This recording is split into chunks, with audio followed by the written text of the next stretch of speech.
Hello everyone, my name is Ben and this is the Grumpy Pony News.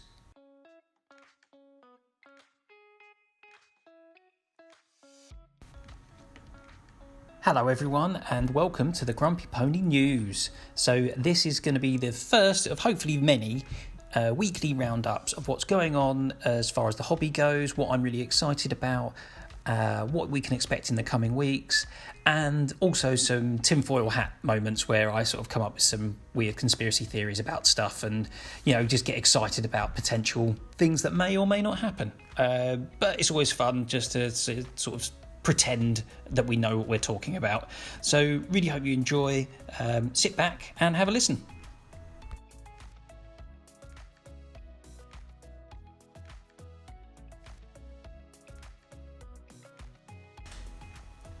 First up, just wanted to let all of my regular listeners and everyone who comes into the shop know that we are currently in a lockdown in England, so we aren't able to operate how we would like to normally, but we are still online and we are still taking orders, so bear with us while we try and get through all those orders. We're trying to get through them and we're trying to manage everything the best we can. So with that in mind, I just hope everyone's staying safe and that we can all get through this, and it won't be too much of an issue going forward. So having said that, at the moment, the lockdown is meant to be lasting the rest of November, and I think the plan is for the lockdown to finish around the 2nd of December, but we don't know yet if that's going to be extended or if we're just going to be able to go back to normal once that's done, with some restrictions in place and that sort of thing.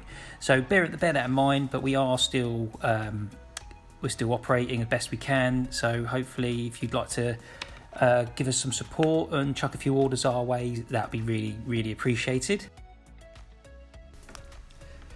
Okay, let's have a look at some of the new releases we have this week. So the pre-orders we have are going to be Age of Sigmar related, and it's going to be all about the Broken Realms. So I could get this wrong, I don't think I've got this wrong, but the Broken Realms is following the story of Morathi on the quest to become a god. Now, for those of you that don't know, Morathi was a character in the Warhammer Fantasy Old World, and she was pretty much the architect of a lot of characters' downfalls towards the end of the end times. So she actually ended up getting eaten by Slaanesh and then subsequently released during Age of Sigmar. So she's come back and she has a very sort of awesome model that is out already. Absolutely amazing model, to be fair. I think it's one of my favourites. And she is going to have a story in Age of Sigmar, which I think is well deserved. She's going to have something, a story to keep her up to date with everyone else. Like I say, it's a great range. The Daughters of Cain look absolutely awesome on the table, and it's good to see that they're getting a bit more attention in the story. So she's not a god, so she's looking to become one. She's always been scheming, and she still carried on this scheming, and now she's scheming with all these other gods and stuff. So really cool to see that she's getting some more story there, and it'd be really interesting to see how that develops, because there's characters we haven't seen yet, which would be really interesting to see if we get those introduced towards the end of the Broken Realms, if new ones are going to be introduced in, so some other gods, some other dark elf characters that were in fantasy, maybe they're going to be coming back in a different form. We don't know yet for sure. Hopefully they will. I'll be looking forward to that and seeing what progresses there. So with Broken Realms in mind, there is also going to be a box set up for pre-order this week, this Saturday, and that is going to be Shadow and Pain, and that is going to have the Daughters of Cain in it. Not Morathi, but it's going to have another character in there for the Daughters of Cain, who, let me see if I can pronounce this right, the Melusai Iron Scale. She looks pretty awesome, snake lady with a big stick, and she looks amazing. I think that army is one of the nicest looking armies in Sigmar. Saying that, it's a great range of stuff, so I'll probably say that about the next thing next week, because it's always really nice. The Games Workshop seems to be absolutely smashing it when it comes to Age of Sigmar at the moment. I'm a huge fan of it, so it doesn't take much to actually win me over, to be fair. And with that as well, you've got the Daughters of Cain, but they're facing off against a Slaneshi force with what have we got in there? So you've got some Hellstriders, some Demonettes, a Chariot, which can be, so I think that's going to be, if that's the big chariot, that's essentially 2 sprues of chariots put together, I believe. And then you've got a brand new character as well for the Slanesh army, which is just mega Slaneshi looking. Absolutely great. He's got loads of stuff hanging off of him. Looks just what you'd expect from a Slaneshi hero. Perfect. Absolutely great. Good to see that they're still carrying on with Slanesh. I think, that's awesome to see that they're still getting new models, and they're part of a box set. I think that's the second box set they've been part of as well. So there was a previous one with Khorne as well they were in. So it's good. It's good to see that they're in there, and the models that they're releasing for Slanesh are really, really nice. So I think that's going to be a good addition to anyone's army. So in that box set as well, you'll get the Daughters of Cain, which has some of the Melusai in with spears. You can do them with bows and arrows, and you can do them with, well, it's the flying unit as well for the Daughters of Cain, as well as the characters. And yeah, like I say, you get the Slanesh guys in there as well on the other side, and it comes with all the different tokens and the war scrolls as well. So well worth checking out if you are into either of those armies, or if you're looking for a way to get into Age of Sigmar. It's a nice box set just to get going and started. So really, really excited about that one. That's going to be cool. The big news as well is that there is another Joseph Bugman model coming, Joseph Bugmanson, which I'm a huge fan of those. I know, I've got the old one. I've kept it for years and years and years. Last time I got to go to Warhammer World, I missed out on a chance of picking one up because I completely forgot to pick one up, and I needed another Joseph Bugman for my collection because I love Joseph Bugman. I think he's awesome. And not too long ago, I actually built a dwarf force using some old dwarves that I had and some Caradron Overlords, which actually has a Joseph Bugman in it. So, and I'll put some pictures up on this video of it. So the idea of a Joseph Bugman in Caradron Overlord stuff will fit perfectly with that small force that I've got there. And at some point, I will absolutely love just to get them on the table and just to play a game with them. There's not enough there for a full list, really, but chuck it on the table and see what we can do with it. So that's going to be awesome. They're all going to be on pre-order this Saturday. We're going to be having them available on our website, so feel free to check it out if you want to support the shop, and if you want to help us out during lockdown, that'd be really great and really appreciated. So what am I working on at the moment? Well, at the moment it's all about the big boys. I am painting giants, so it didn't take me long to work out the list. It's 9 models, and I'm doing one of each of the big boys themselves, the Mega Gargants, and I've got, the rest is filled out with the Man Crusher Gargants. So interestingly, I've been talking to a lot of guys in the shop just before lockdown about how I was going to run the list, and originally I was going to be doing 2 units of 3 Man Crushers, and then just the 3 main guys running around.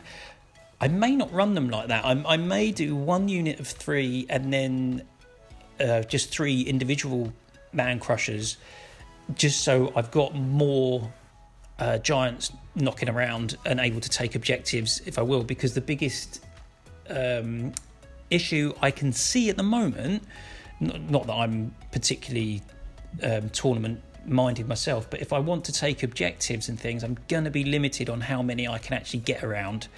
If there's only 9 models on the table, and those 6 of them are going to be grouped up into 2 units, it's going to mean I'm going to be really struggling to take objectives. So at the moment, I'm just painting them, but once I can start playing them, I think I'm going to experiment with having one full unit of with Man Crushers, and the other full unit I might break up into individual Gargants, or I might do a 2 and a 1. Not entirely sure yet, but it'd be really interesting to see what you guys think about that, and what you guys might recommend how I run that army. But I'll chuck some pictures on the work in progress at the moment.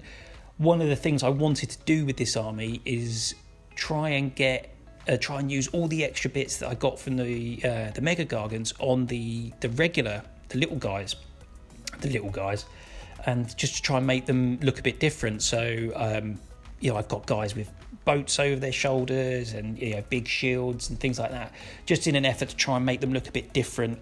And I've still got 2 more Man Crushers to build, but I have started painting the other guys. So have a look at the pictures that I've got coming up now, and just to see what you think. And it'd be great to get your opinions on them, and if you've got any opinions on the best way to run them, or if you've got any opinions on what I should do as far as the narrative involving those giants. Because the great thing with that book is that you can actually give each Mega Gargant a name and a backstory, and as a narrative player myself, that's right up my alley. Love to be able to do that, and I'm really looking forward to get my hands on that and doing that. So if you're interested in more narrative side of stuff, then let me know, and we'll go ahead with it. So that's my giants. Hope you enjoy those. Lastly, it's tinfoil hat time. So get your conspiracy hats on, because this is the time in the news show that I like to talk about random theories of things that probably aren't true, but I like to that's part of the fun of this hobby, is working out what's going to be happening next and what we're going to get in the coming months. So ignoring all the lockdown stuff, we're just talking about what's going to be coming out.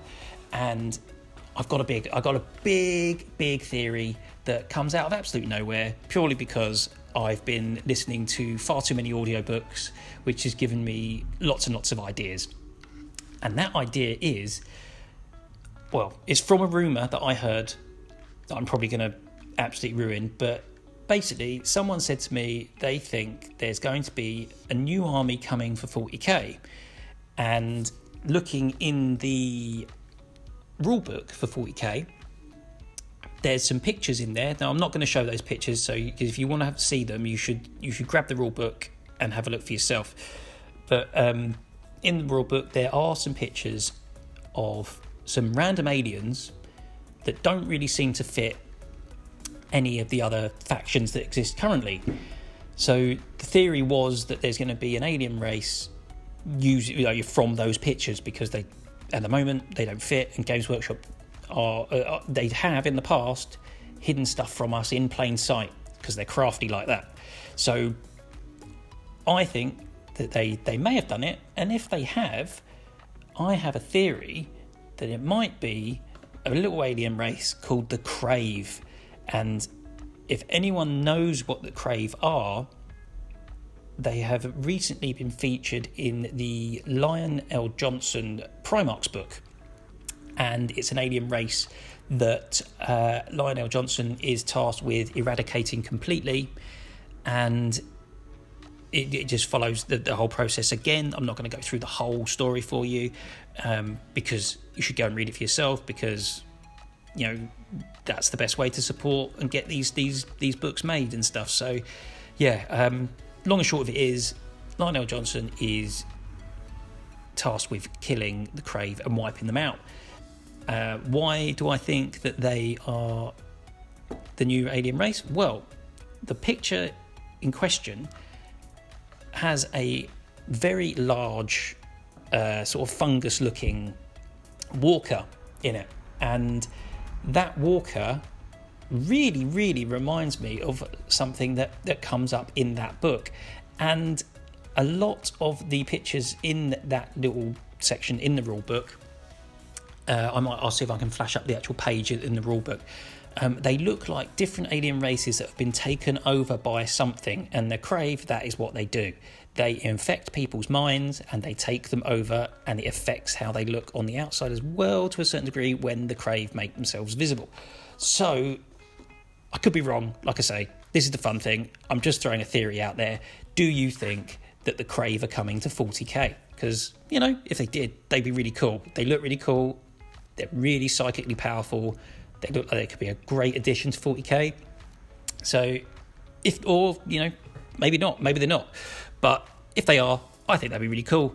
So with that in mind, I think that is all the news we have for today. This is going to be something I'm going to do every week. So if you enjoyed it, let me know.